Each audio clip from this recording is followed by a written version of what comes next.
The school beauty I had a secret crush on dropped out of school for a delinquent. However, after I became a well-known agent in the industry, I unexpectedly ran into her working as a server in a restaurant, carrying plates for others. She no longer remembered who I was, but I still wanted to give her a chance. So I asked her, "Willow, do you want to be an actress?"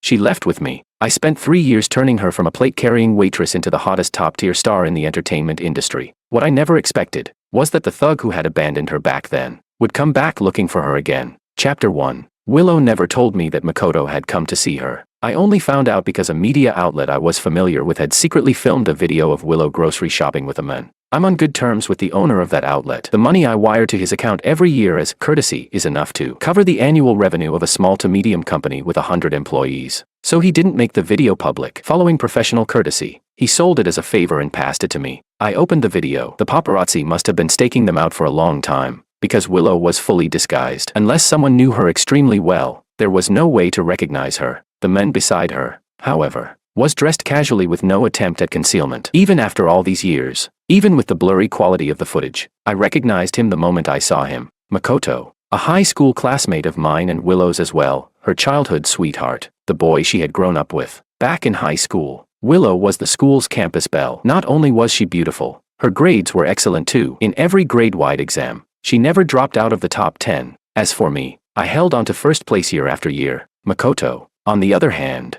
was a notorious troublemaker. He was every teacher's headache, skipping classes, getting into fights, and constantly hanging around with shady people from outside the school. At that time, Willow was one of the teacher's most promising students. During the senior year sprint, everyone had high hopes for her, but that very year, she became completely blinded by love. To date Makoto, she frequently skipped classes with him. Her grades plummeted. Then, during a violent fight, her childhood sweetheart Makoto accidentally seriously injured someone, leaving the victim permanently disabled. The incident caused quite an uproar. Even the education authorities got involved. The victim came from a powerful family and refused to let it go. In the end, Makoto was expelled from school and saddled with an astronomical compensation debt. Willow barely hesitated. She chose to drop out for love and work to help him pay off the debt. Of course, Makoto didn't hesitate either. The very next day after his expulsion, he got himself a new girlfriend. The last time I saw Willow was at the bus station. Her figure, dragging a suitcase, was swallowed up by the crowd. She was strikingly beautiful, with outstanding looks, someone you could spot at a glance in a sea of people. I saw her scanning the crowd, as if waiting for someone she never saw. In the end,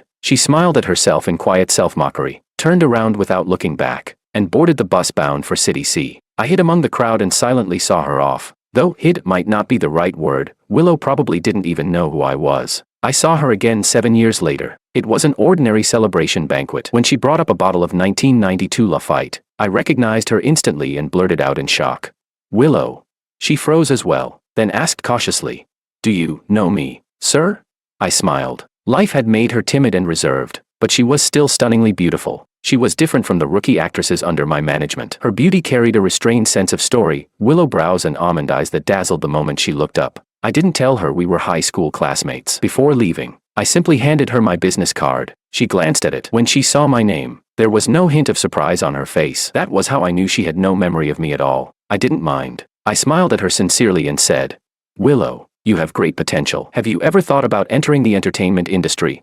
3 days later, I received a call from Willow. She had excellent natural conditions. In this industry, a beautiful face alone can secure you a place, and with me pouring all my resources into promoting her, with timing, opportunity, and support all aligned, her rise was inevitable. Willow became my top artist. She was always cooperative, never caused trouble, and gave me no headaches until today. When I received this video, I replayed the video on my phone once more and called Willow. No answer. After a moment of contemplation, I locked my phone, stood up, picked up the car keys from my desk, and walked out. Chapter 2. I stood at the door of Willow's apartment and rang the doorbell. No one came to open it for a long time. I waited another 5 minutes, raised my wrist to check the time, then reached out and began entering the passcode. Everything Willow has was arranged by me. Don't get the wrong idea. This apartment was one I introduced to her back when she earned her first real pot of gold. I just happened to be very familiar with the developer in this area and helped her save a lot of money. I'm not some sucker who buys cars and houses for women. That doesn't exist. I don't owe her anything. After all, I'm the one who changed her fate. If anyone should be grateful, it should be her. So back then, when she asked me what to set as the door password, I half smiled and joked, "A password? Why not use my birthday? That way every time you enter it, you'll remember my birthday." Remember to be grateful to your benefactor, and make sure to send me a generous gift on time." She laughed out loud at the time, and that password has been used ever since. She never changed it. After I entered the code, the door opened with a soft beep. I stood at the entrance and knocked once more. I had given Willow more than enough time. I didn't know what might be inside the apartment, but no matter what it was, after this long, she should have cleaned things up. I walked in, and to my surprise, Willow wasn't there. Only a man stood in the middle of the living room. He was shirtless, wearing a pair of loose shorts, staring at me with a completely dumbfounded expression. It was Makoto. I paused at the entryway and asked him, "Where's Willow?" He hesitated, looked at me, cleared his throat, and asked, "Who are you?" I didn't answer. I opened the shoe cabinet but didn't see my slippers. I lifted my head and looked at Makoto, and sure enough, my slippers were on his feet. I still said nothing. I have a serious cleanliness obsession. Once someone else touches my personal belongings, I don't want them anymore. I showed no emotion toward Makoto. I smiled politely, courteously introduced myself, and said, "Hello, I'm Willow's manager, and her boyfriend. Could you tell me where Willow is?"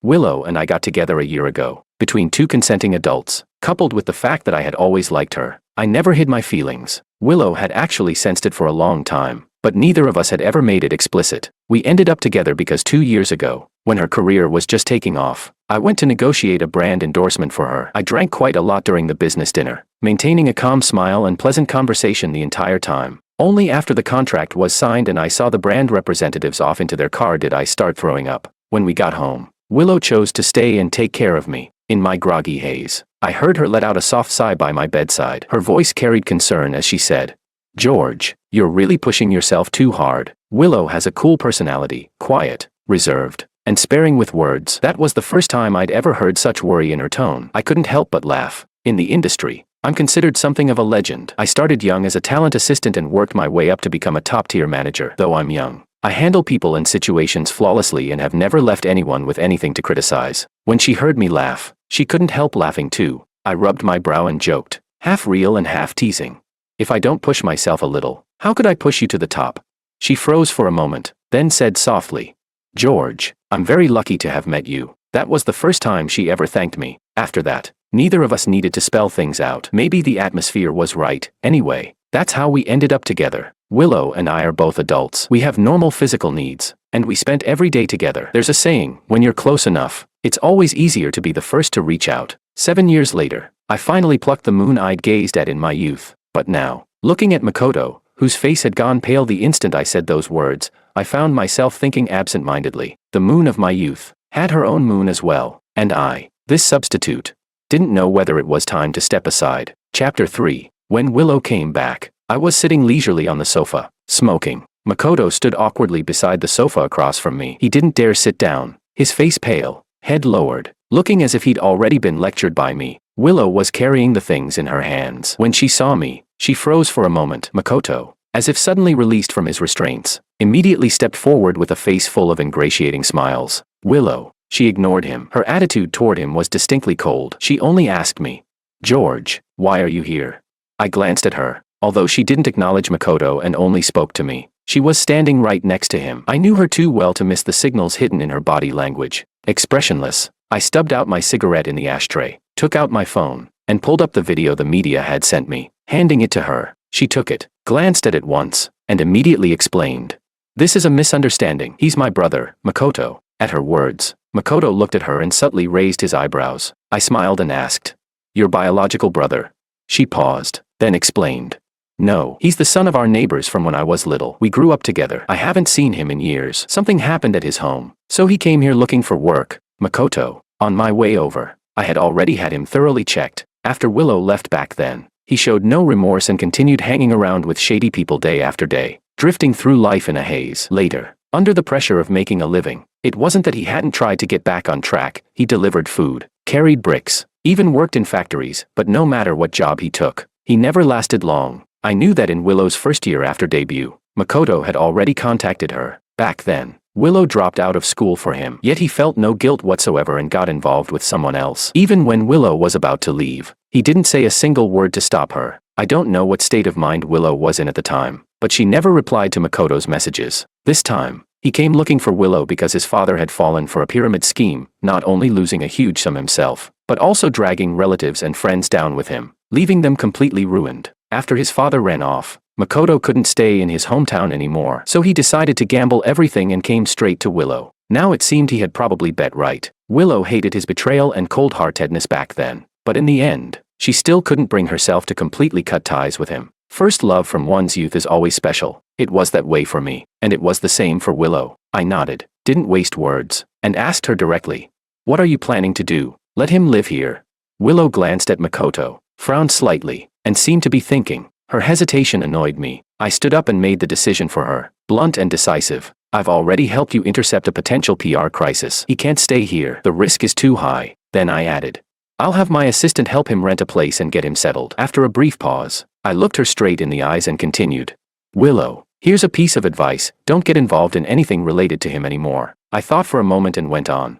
"I'm saying this not only from the standpoint of your manager, but also as your boyfriend." Only then did Makoto hesitate and speak up. He really was good at putting on an act. If I didn't know what kind of person he used to be, I might have actually believed he was honest. He smiled ingratiatingly and said, "Bro, you've misunderstood. There's nothing between me and Willow. When I came here, I hadn't showered for days and smelled awful, so I just used her place to take a shower. Besides, I ran out in a hurry and didn't bring anything with me, so I didn't have any clean clothes to change into." After speaking, he opened the bag of things Willow had just bought and showed it to me, looking as if he were explaining himself. "See, I just asked Willow to help me buy a few clothes. Once I change, I'll leave with you. Don't worry, I definitely won't cause trouble for you." After saying that, he picked up the clothes and, with practiced familiarity, headed straight toward Willow's bedroom, clearly going to change. I'd been rolling around in the entertainment industry for so many years, there was nothing I hadn't seen. This kind of low-level acting wasn't even worth responding to, so I simply stood there and waited for him to come out. Willow stood across from me and explained softly,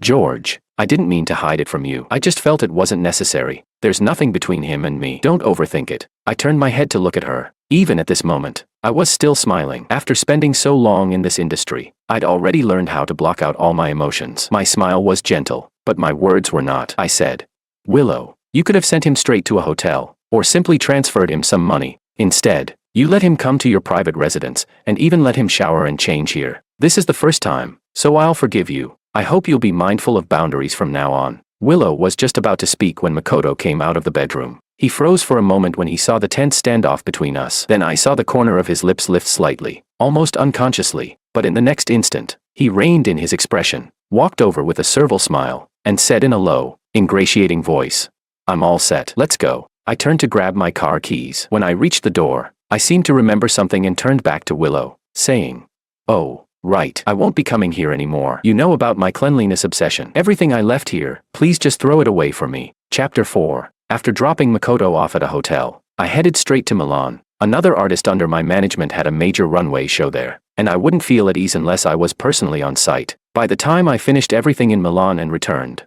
a full week had passed. Willow came to the airport to pick me up. It wasn't until we were back in the country that I finally allowed myself to show signs of exhaustion. I rubbed my temples with my fingers. Willow glanced at me and asked, "Did everything go smoothly?"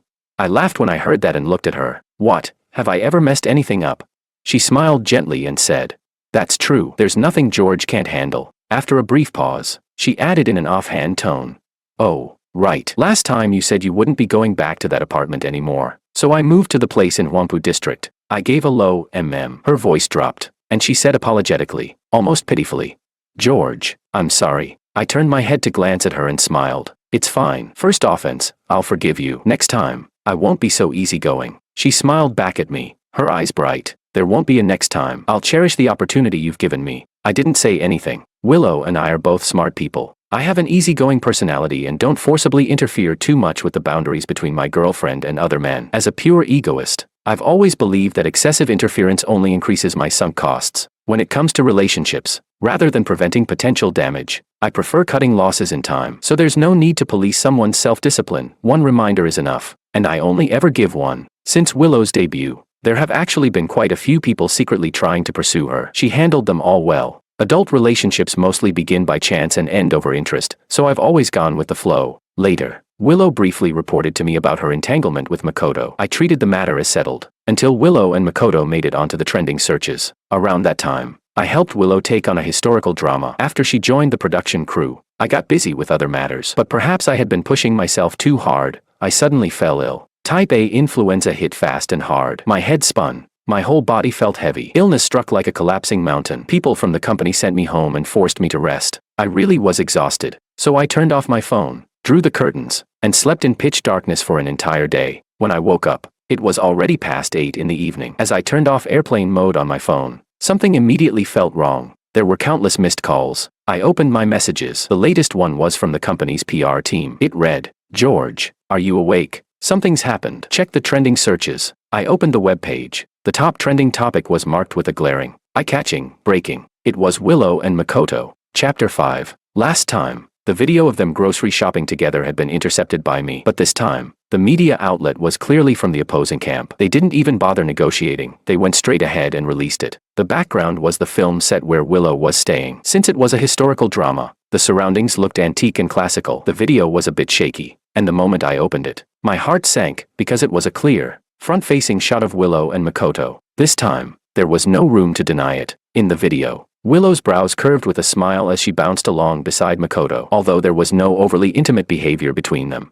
it was obvious that Makoto kept paying attention to the road ahead of her. Then Willow accidentally twisted her ankle. Makoto squatted in front of her, bent down, and gently held her ankle. Even from such a distance, you could clearly see the tenderness and concern in his eyes. He said something to her. I couldn't hear what, and Willow nodded. Then he wrapped an arm around her waist and lifted her up. The video cut off abruptly there. After that, there were more candid photos of them having late-night snacks with the crew and other moments. In short, there were plenty of scenes showing interaction between the two of them. I felt my head start buzzing again, dizzy and heavy-headed, yet my thoughts were unusually clear. I called the PR team because I was sick. My voice was hoarse. I spoke concisely. Respond immediately. The photos and video are easy to handle. Say Makoto is a newly hired bodyguard or assistant, just doing his job. At the same time, hype up Willow's friendly interactions with other staff. Compile material from her past years working well with crew members. Edit it together, and spread it widely through marketing accounts. Get the paid commenters in position as well. They moved quickly to execute.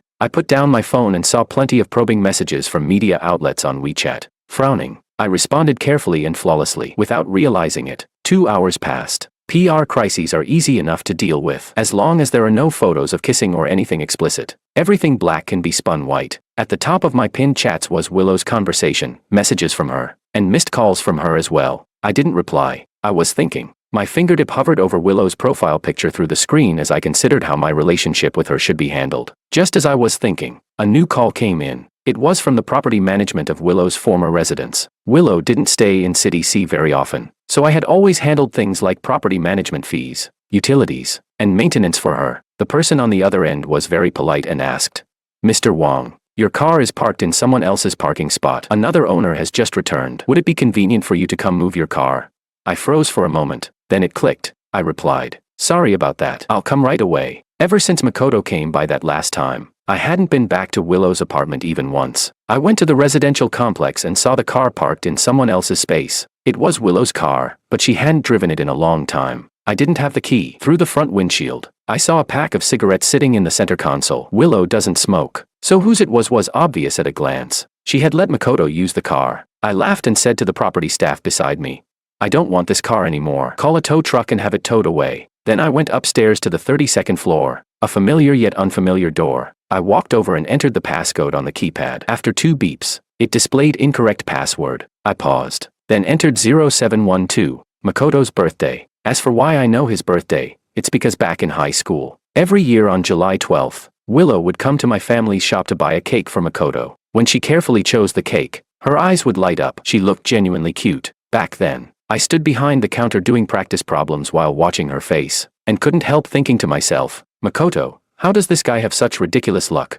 Maybe it was those memories that planted some inexplicable obsession with Willow in me. So years later, when I saw her again for the first time, I still wanted to have her. But now, that obsession had reached the point where it should finally disappear. The lock beeped softly and opened. I pushed the door open. I didn't need to go in, just one glance from the entryway was enough. Willow had handed this place over to Makoto. Judging by the mess, he wasn't the tidy type. Traces of his daily life were everywhere. I looked around and saw Willow's clothes on the sofa, tangled together with Makoto's jacket. An intimate, domestic atmosphere. I'm a calm, detached person. I don't lose my temper easily. In my view, all problems can be solved, and if there's a solution, then useless emotions are unnecessary. But this really did disgust me. Emotions might be controllable, but I couldn't control my body's instinctive reaction. I felt like throwing up. I closed my eyes and took a deep breath. After the nausea subsided, I expressionlessly closed the door. Then I booked a flight to the city where Willow was. Chapter 6. By the time I landed, it was already afternoon. Willow was still filming. The people on the crew all knew me well and greeted me politely. I smiled and nodded in return. Before long, the assistant director came over. We were old acquaintances. This industry runs on resources and connections. After some small talk, he probed cautiously.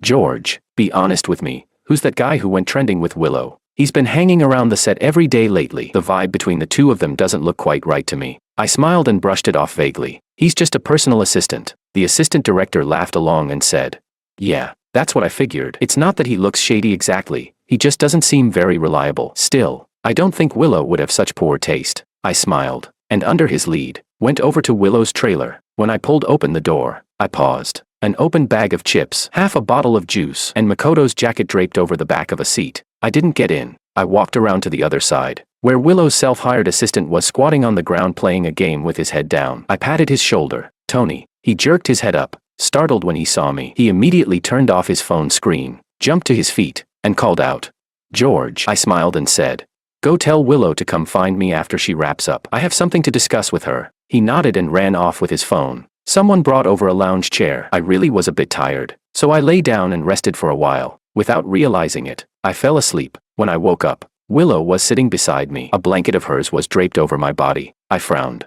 brushed the blanket aside, then took an alcohol wipe from nearby and wiped my hands. The moment I moved, Willow turned toward me. She didn't say anything. Her gaze shifted from the blanket I'd tossed aside to the disinfectant wipe in my hand. She paused, and I saw her expression change slightly. I still didn't speak. Only after I finished wiping my hands slowly did I look at her. My gaze moved past her face toward the space behind her. Where's Makoto? I asked. She didn't explain. She didn't argue. She just said, George, I have no choice. The words were vague, but I understood them perfectly. She had no choice. Makoto was her first love, the one frozen in her memories of girlhood, the person she'd been willing to give up her future for back in high school. She couldn't let him go. She couldn't pretend she didn't care about him at all. TSK. Such devotion, truly touching. I smiled, emotionless, took out a contract, and handed it to Willow. She took it, glanced at it, and looked surprised. It was a labor contract. For Makoto, I said.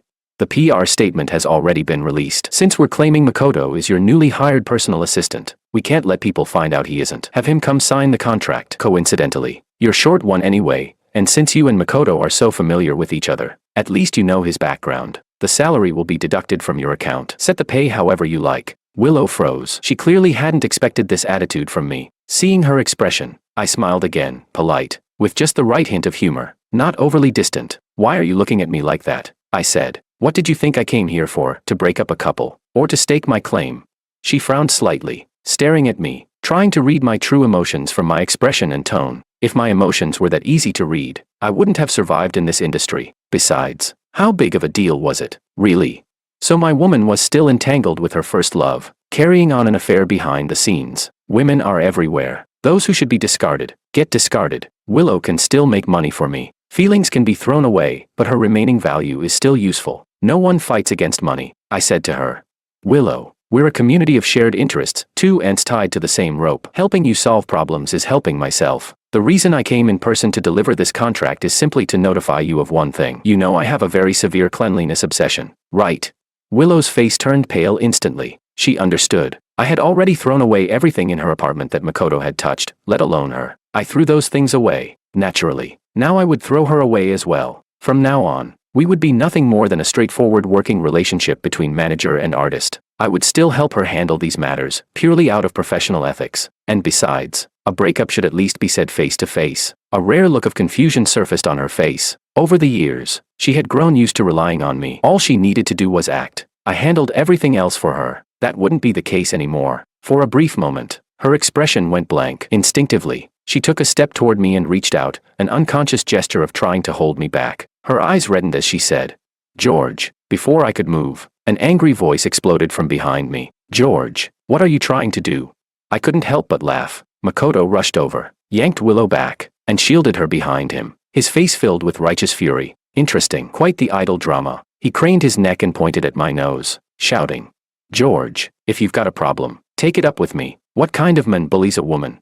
I couldn't be bothered with him. I simply shifted my gaze from his face to Willow's and said calmly, Have him sign the contract and mail it back to the company. I'll have Alexia coordinate the rest with you. I nodded politely to her, maintaining the last shred of decorum, and said, I'll take my leave now. Chapter 7. I handed Willow's follow-up matters over to Alexia. She was someone I had personally trained from the ground up. Over the past year, I had rarely kept a close eye on artists myself. I had already shifted from management into capital. Aside from a few trusted confidants around me, not many people knew that I now held 35% of the talent agency's shares. In other words, aside from the big boss, I was essentially the second boss behind the scenes. As for me, I know how to pick things up, and I know how to put them down. When I said I was done with Willow, I was done. Mainly because I'm simply too busy. I have too many things going on. Emotions probably don't even account for 5% of my life. Her betrayal felt like nothing more than a mild cold to me. Sleep it off, and it's gone. After returning from Willow's film set, I went abroad to attend meetings with the boss and shareholders to present financial reports. The company's net profit was leagues ahead among domestic talent agencies. So after the meetings, everyone stayed overseas for a short vacation. All artist-related matters had already been fully handed off by me. From that meeting onward,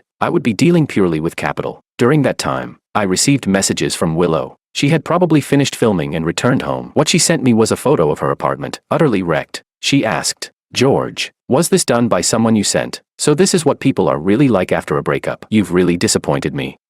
Indeed. I paid to renovate that apartment. I had someone smash the things that belonged to me. Any problem with that? If they want to live there, they can pay to renovate it themselves. But that had nothing to do with me anymore. I opened the photo of the ruins, glanced at it, snorted softly, and didn't reply. Later, she sent a few more messages, obviously just making conversation. Nothing that required a response. I ignored them all. By the time I leisurely returned to the country, another month had passed. I'm someone who keeps a very clear boundary between life and work. The day after landing, I convened all the managers for a meeting. We'd worked together for a long time, and everyone was familiar with my pace, so things went smoothly. But after the meeting ended, Alexia stayed seated, clearly hesitant, not moving. I raised an eyebrow at her in surprise. Something wrong?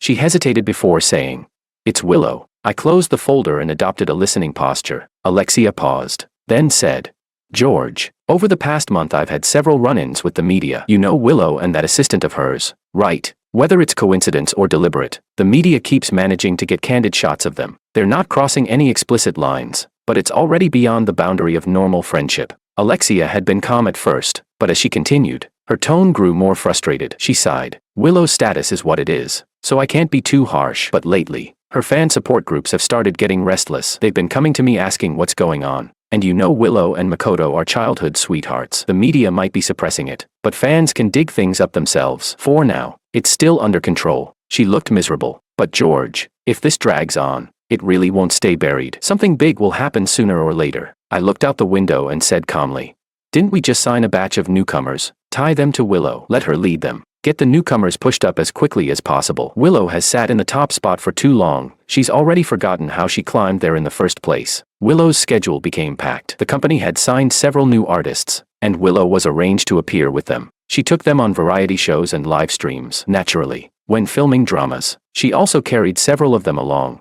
The newcomers quickly gained some public recognition. Of course, in the process, I got cursed onto the trending searches by Willow's fans for sucking her dry. Looking at the topic's engagement numbers, I made a snap decision and had the paid commenters disguise themselves as newbies in the discussion, humbly promoting the newcomers. The next time I heard from Willow, she sent me a photo of herself hooked up to an 4 drip. No words. I didn't know whether she was trying to show weakness to get me to visit her, or protesting that the company had scheduled her too aggressively. I thought about it for a moment, then sent her a red packet to brush it off. Later, I saw a photo in my Moments feed. It was taken by someone from the company who had gone to visit Willow. The focal point of the photo was, of course, Willow. Everyone else was either standing or sitting on nearby chairs. Only Makoto was sitting beside her hospital bed, one arm draped openly over her shoulders. His behavior extremely intimate. I couldn't help but laugh. Chapter 8. Trouble breaking out was exactly what I expected. By the time it was reported up the chain to me, the situation was this. Several major fan accounts had jointly demanded that the company fire Makoto. Every celebrity has core fans. Some of these major fan accounts are even run by the company itself. Beneath the core fans are casual fans. Sometimes, the mobilizing power of a single major fan account can rival that of the celebrity. Organizing support activities,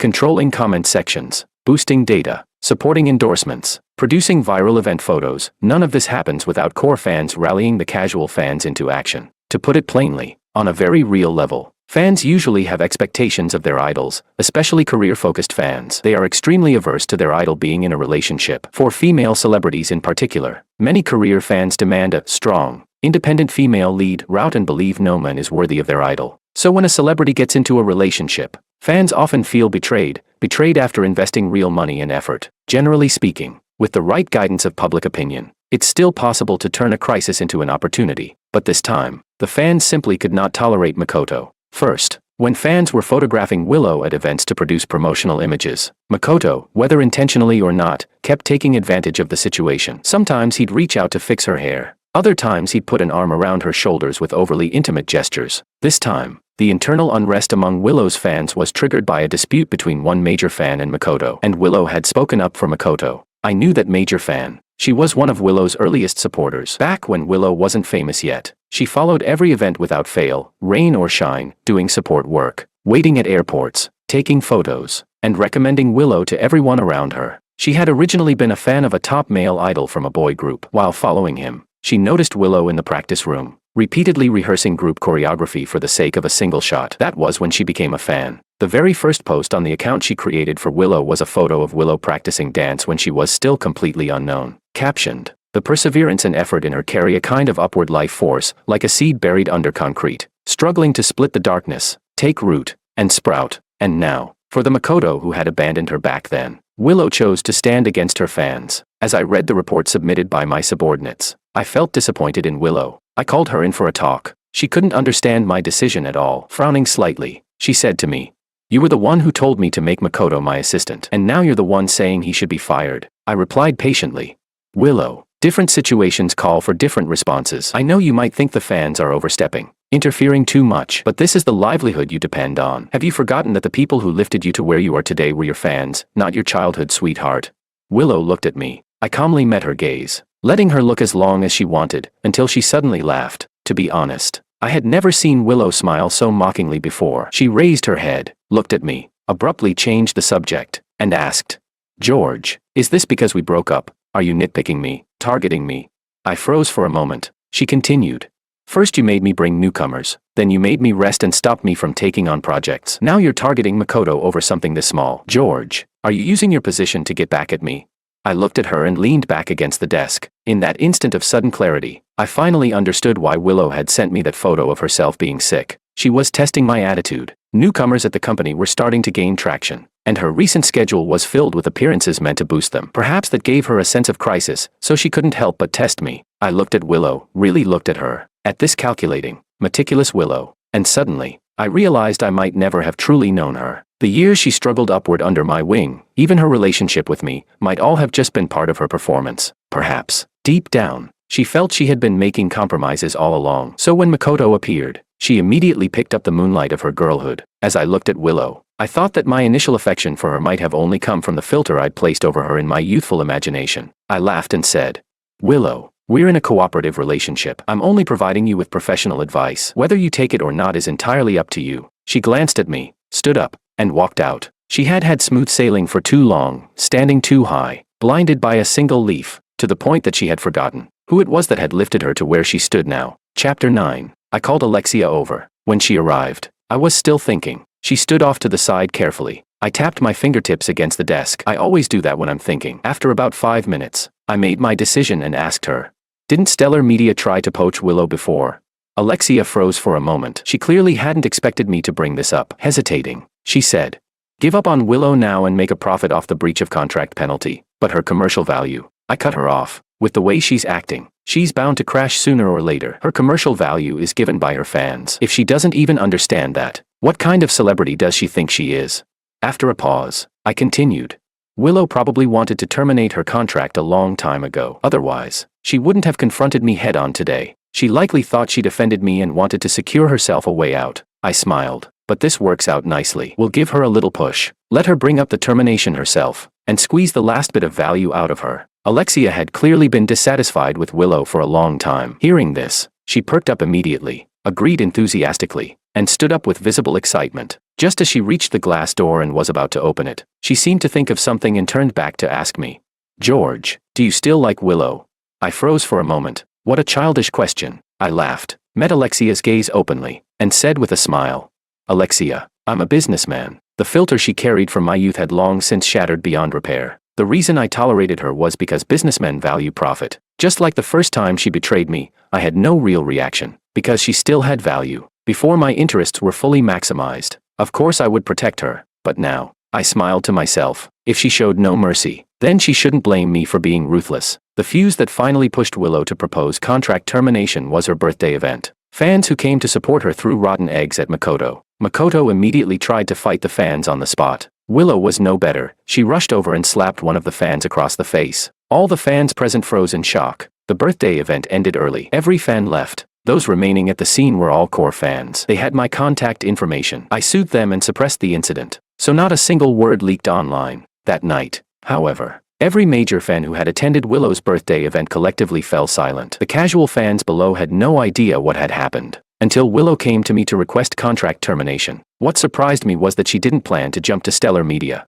Instead, she wanted to set up her own studio. She looked genuinely distressed and said, "George, I can't keep wasting time here with you." I stared at her and smiled. Back then, she had said the luckiest thing in her life was meeting me. Those words still echoed in my ears, and now she used the word wasting. She seemed to have forgotten that if it weren't for me, she'd still be carrying plates in a restaurant. The rest was handled by legal. The breach of contract penalty was within my expectations. I had a clear grasp of how much she'd earned over the years. About 70% of her assets went into this. The remaining 30% was just enough for her to set up her own studio. She was willing to pay such a heavy price, probably because she believed money in the entertainment industry was simply too easy to make. She thought she'd rise again very quickly. I didn't bother to enlighten her. I just smiled and said, "I wish you great success and a brilliant future." Chapter 10. I didn't pay much attention to what happened afterward. I was busy. Willow wasn't important enough for me to keep an eye on. But even without paying attention, I still didn't miss her news. I think those few days were probably the peak of her traffic. After she terminated her contract and set up her own studio, the core fan accounts I had previously appeased collectively shut down their sites and unfollowed her. After all, she was someone they had once loved. When they closed their accounts,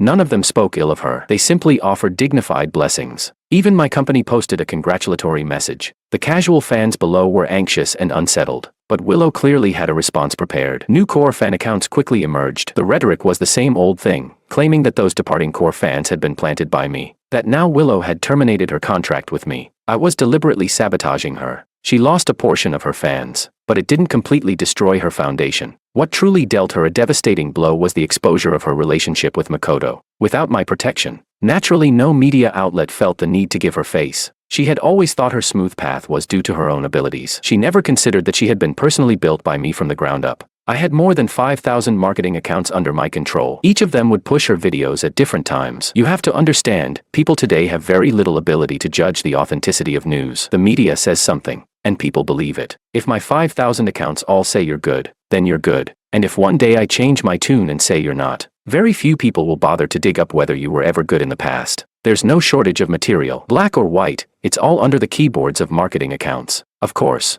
I didn't release any hit pieces. After all, she made me a lot of money. She was unkind, but I still had my sense of professional honor. In any case, it didn't even require me to step in. She managed to ruin her public favor all by herself. Dating, in itself, wasn't the problem. Fans actually have a certain level of tolerance. As long as Makoto's presence stayed low-key, fans could simply pretend she wasn't dating anyone. But I have no idea what kind of brain her publicity manager had. They actually started hyping up Willow and Makoto as a couple, packaging their so-called beautiful love story in every possible way. They claimed Makoto was a school bully who got expelled after offending powerful people while protecting her. Willow, loyal to her true feelings, gave up her future, dropped out of school, and worked to help him repay debts. Makoto, unwilling to drag Willow down, pretended to cheat on her to force her away. Years later, they met again. She was now a high and mighty star, yet her true heart still belonged to him. In the end, she forgave everything and reunited with Makoto, even at the cost of falling out with her former agency. Ah, what a touching love story. Unfortunately, the moment the press releases came out, it backfired. Someone commented, "What the hell is this? Is this some kind of dead-end logic? If she didn't give up her future, she couldn't help him. If he didn't want to drag her down, couldn't he have left before she dropped out? I really regret it. Why did I ever stand someone this stupid and love-brained?" Another wrote, "Willow Studio. Come out and take a look yourselves. Is this supposed to be moving?" Someone else said, "I'm going to throw up. I worked so hard cheering for her and boosting her data. Turns out I was just one piece in your little game. Now I finally understand why so many people unfollowed her. I even cursed them back then. Damn it. There were also comments like, George really is something else. Packaging Willow into what she used to be. His professional ability is honestly terrifying. And then there was this. Fuck this. Who? Makoto. This guy still has the nerve to show his face. His dad ran a pyramid scheme back then and left my parents completely ruined. And now he's driving luxury cars and living in villas. The next reply read, what's the story behind what the commenter above said? I want to know more. Public opinion spiraled further and further out of control. As for how it ultimately ended, I didn't really care. It didn't take long before Willow became effectively non-existent in the entertainment industry. After all, at every major awards ceremony, I never once saw her name. The next time I heard news about her was because of a stage accident. During a commercial performance, someone in the audience, whose family had been ruined by Makoto's father's scam, managed to bring in a bottle of sulfuric acid. No one knows whether it was meant for Willow or for Makoto. Makoto pulled her over to block it. In the end, half a bottle of sulfuric acid was splashed onto her left face. She was disfigured. That was the last time she ever made the trending searches, only to be quickly buried beneath an avalanche of other news. She had no cards left to play. The last time I saw her was when I was staying at a hotel. One of the cleaning staff inside the room seemed strange, wearing a mask. She froze for a long moment when she saw me, then subtly turned her body sideways, revealing only half her face. I didn't recognize her. It wasn't until the manager beside her nudged her that she seemed to snap back to reality, hurriedly putting away her mop. As she turned around, I caught a glimpse of mottled, ruined skin beneath her mask. I paused. I didn't call her name. I showed no expression at all, only smiled politely and thanked her, the same way I would thank any perfectly ordinary cleaner. I didn't ask how things had ended between her and Makoto. In the end, it had nothing to do with me anymore. I turned around with a smile, without the slightest hesitation, and walked toward the main entrance of the lobby. The moon of my youth had long since set.